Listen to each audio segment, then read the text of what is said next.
Yayato à tous et à toutes, je suis très heureuse de vous revoir une fois de plus sur ma chaîne et je vous remercie d'être là, de regarder mes vidéos, de commenter, de toujours laisser des pouces vers le haut, c'est encourageant. Et aujourd'hui, je vous présente une vidéo un peu particulière parce que ça va faire 3 ans que j'ai mis sur pied cette chaîne. Oui, et je voulais profiter de cette vidéo pour représenter un peu le contenu de ma chaîne, pour représenter la chaîne, pourquoi c'est mon regard, pourquoi est-ce que j'ai mis cette chaîne sur pied tout simplement. Alors au début, j'avais mis cette chaîne parce que j'avais envie de partager. J'avais envie de partager le parcours extraordinaire des gens ordinaires. Et j'ai commencé par faire des interviews. J'interviewais des enfants-entrepreneurs pour justement montrer à nos enfants, à nos petits frères que dans notre communauté, il y a des gens qui savent faire beaucoup de choses. Donc j'ai commencé comme ça. Et au fil du temps, j'avais moins de temps. J'avais moins le temps de réaliser des interviews parce qu'il fallait caler des rendez-vous, il fallait appeler, se déplacer ou recevoir les gens à la maison pour faire les vidéos. Et ce n'était pas toujours, le programme ne collait pas toujours. Il faut savoir que quand je commençais, quand j'ai lancé ma chaîne, j'étais enceinte. Donc après, le temps a commencé à être rare pour moi. Au fur et à mesure, ça commençait à être compliqué de pouvoir trouver le bon créneau pour pouvoir faire les vidéos. Et je me suis dit, ça serait dommage que je laisse ma chaîne aussi longtemps sans contenu. Donc, j'ai commencé à faire des vidéos où je parlais d'un sujet et au fur et à mesure, je développais aussi l'envie de partager mon expérience à moi. Parce qu'on dit souvent, tu ne peux pas parler des autres sans parler de toi. Pour mieux parler des autres, il faut parler de soi d'abord. Et c'est pour cette raison que je me suis penchée sur la question et j'ai compris que finalement le besoin était plus poussé. Parce que en voulant parler de moi, j'ai trouvé que j'avais beaucoup de choses à dire parce que je faisais plein d'erreurs et en voulant me demander pourquoi je fais ces erreurs-là, est-ce que ces erreurs auront des répercussions sur mes enfants? Je me suis rendu compte que je n'étais pas la seule dans ce cas-là et je me suis dit peut-être mon expérience, peut-être mon témoignage peut aider d'autres femmes, aider d'autres parents et c'est pour ça que j'ai mis la rubrique parentalité sur ma chaîne. Et vous allez vous demander, mais pourquoi et comment lier la parentalité à l'afro-entrepreneuriat ou quoi que ce soit? Et je vais vous expliquer pourquoi. Premièrement, je vous ai dit, je suis maman. Et deuxièmement, j'ai fini par comprendre que le premier pilier de développement de notre pays et de notre continent, c'est d'abord la mentalité. Et la mentalité ne s'acquiert pas lorsqu'on est grand. La mentalité s'acquiert de base quand on est petit. Alors, quelles sont les choses à garder de nos ancêtres? Quelles sont les choses à rejeter? Parce qu'il ne faut pas tout garder, il ne faut pas tout prendre.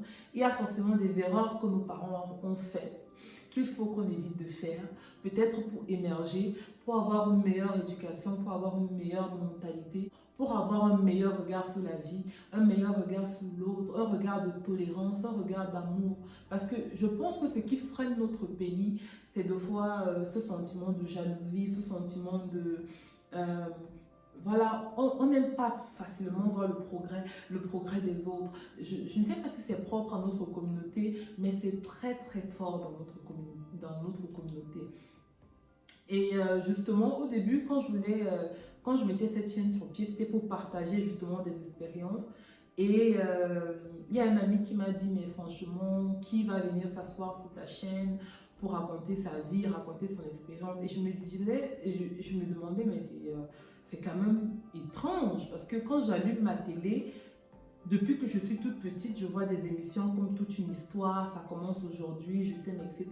Bref, il y a tout plein d'émissions où les gens viennent raconter leur expérience, raconter ce qu'ils ont vécu dans le but de partager de un, parce que parler libère, dans le but de guérir peut-être de quelque chose qui s'est passé et dans le but de soutenir la personne qui traverse la situation. Je me suis dit que c'est assez dommage qu'il n'y ait pas ce genre de contenu sur les réseaux sociaux.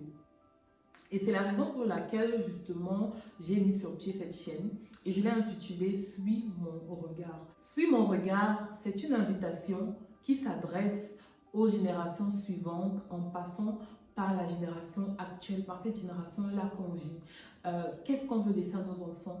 Qu'est-ce qu'on fait? Et qu'est-ce que nos enfants peuvent prendre en héritage? Et qu'est-ce que nos enfants peuvent corriger aussi? Et avoir ce regard de tolérance, ce regard de compassion, avoir la volonté de changer et avoir la volonté de se dire, ok, je suis africain, voici ce que j'aime, voici ce que je ne veux pas perdre et voici ce que je peux corriger. Et je ne peux pas le faire seul. Donc, c'est une invitation qui s'adresse à toi, à ton frère, à ta soeur, peu importe. Si tu veux partager quelque chose, si tu veux partager ton histoire, n'hésite pas. N'hésite pas. Les réseaux sociaux sont faits aussi pour ça, pour donner de la force, pour encourager et pour se libérer aussi, pour guérir. Et je prends toujours l'exemple de la Bible, parce que la Bible qui est ce livre qu'on aime tant, la Bible qui est ce livre de chevet par excellence, nous enseigne par les témoignages des gens, par le témoignage de Jésus, par le témoignage de Job, par le témoignage d'Esther.